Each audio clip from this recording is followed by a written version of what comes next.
नमस्कार मंडळी, मी प्रमिला तेलंग, प्रमिलाज वर्ल्ड या माझ्या यूट्यूब चॅनलवरती मी तुमचे सर्वांचे खूप खूप मनापासून स्वागत करत आहे।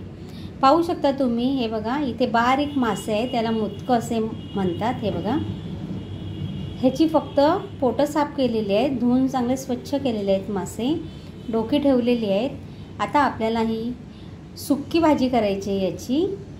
चला तर मग आता आपण पाहूयात। मी एक कढई घेतलेली आहे, कढई छान अशी तापलेली आहे। आता कढईमध्ये आपण आपल्या आवडीनुसार तेल घेऊया। इथे मी एक मोठा चमचा तेल घेतलेला आहे। तेल तुम्ही किती खाता त्या अंदाजाने तुम्ही तेल इथे कमी जास्त करू शकता। आपल्याला माशांची चटणी बनवायची आहे ना, त्यासाठी बघू शकता तुम्ही इथे 2 मोठे कांदे मी बारीक चिरून घेतलेले आहेत। आपलं तेल पण चांगलं आता तापलेलं आहे, तर आपण पहिले तेलामध्ये कांदे सोडूया।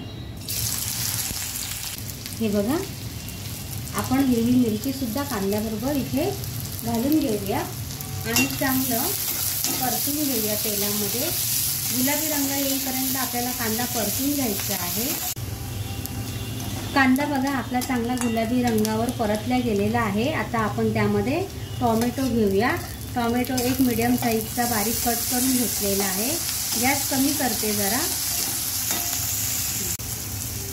इथे मी आलं लसूण पेस्ट केलेली आहे, ती इथे अर्धा चमचा घेते। आता आलं लसूण पेस्ट सुद्धा आपल्याला तेलामध्ये चांगला परतून घ्यायची आहे। आलं लसूण पेस्ट चांगली परतल्या गेलेली आहे। आता आपण काही सुके मसाले घालूया। इथे मी 1 चमचा लाल तिखट घेतलेला आहे, घरगुती असा पाव चमचाच आहे। आपला काश्मीरी कलरसाठी पावडर घेतलेली आहे अर्धा चमचा। थोडा गरम मसाला अर्धा चमचा इथे धने पावडर। आता हे सर्व मसाले असे तेलामध्ये परतून घ्यायचे। आता तुम्ही तिखट किती खाता त्या अंदाजानुसार तुम्ही इथे तिखटाचं प्रमाण कमी जास्त करू शकता। सर्व मसाले असे एकजीव करून झाले तर आपण त्यामध्ये थोडंसं 2 चमचे पाणी ओतूया। म्हणजे कसं मसाले पण जळत नाही आणि मसाले शिजायला पण मदत होते, नाही का। बघा इथे तेल सुटत चाललेलं आहे, दिसतंय का। आपले मसाल्यांनी तेल पण छान सोडलेला होता आणि मासे त्यामध्ये टाकल्या गेलेले आहेत। बघू शकता तुम्ही, मासे आपल्याला जास्त शिजवायचे नाही आहेत। 2 मिनिटांमध्ये फक्त आपल्याला झाकण ठेवायचं, त्यावर 2 मिनिटांमध्ये शिजून येतील। आता यावर आपल्याला घालायचं आहे कोथिंबीर आणि चवीनुसार मीठ। हे बघा, आणि त्यावर आपल्याला घालायचे 2-3 कोकमाचे तुकडे। मासे आपल्याला सारखं खालीवर करायचे नाही आहेत, फक्त एकदाच असं करून घ्यायचं, कारण मासे कसे तुटण्याची शक्यता असते ना, आणि ते कसे लहान आहेत ना, त्यामुळे जास्त खालीवर करायचं नाही।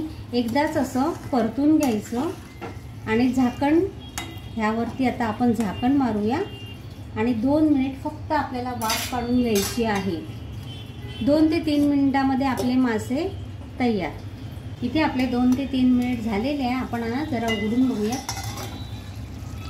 वाव, बघू शकता तुम्ही, माशांनी पण पाणी सोडलेलं आहे। हे बघा अख्खे, बघू शकता तुम्ही कसे अख्खेचे अख्खे मासे राहिलेले आहेत आपले, नाही का। हे बघा अखंड मासे राहिलेले आहेत। आता इथे आपले हे मासे झालेले आहेत। कशी वाटली रेसिपी ते नक्की कमेंटमध्ये सांगा। तुम्ही हे बारीक मासे तांदळाच्या भाकरीबरोबर, चपातीबरोबर, ज्वारीच्या भाकरीबरोबर, शिवाय भाताबरोबर सुद्धा खाऊ शकता। हे मासे बघा दिसायला कसे छोटे आहेत, पण त्याची चव अप्रतिम असते। तुम्ही एकदा नक्की आणा आणि करून बघा, खूप भारी लागतात। आता बघा, तुम्हाला जर माशांना जर असं थोडंसं असं फतफतीत हवं असेल, थोडं पाणी हवं असेल, म्हणजे रस्सा हवा असेल थोडा, तर तुम्ही असेही ठेवू शकतात।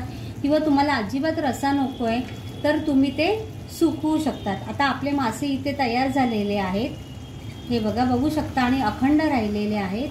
तर मी आता एका प्लेटमध्ये काढून घेते। हे बघा, रेसिपी आवडल्यास लाईक करायला विसरू नका, कमेंट करा, व्हिडिओ जास्तीत जास्त शेअर करा। हे बघा,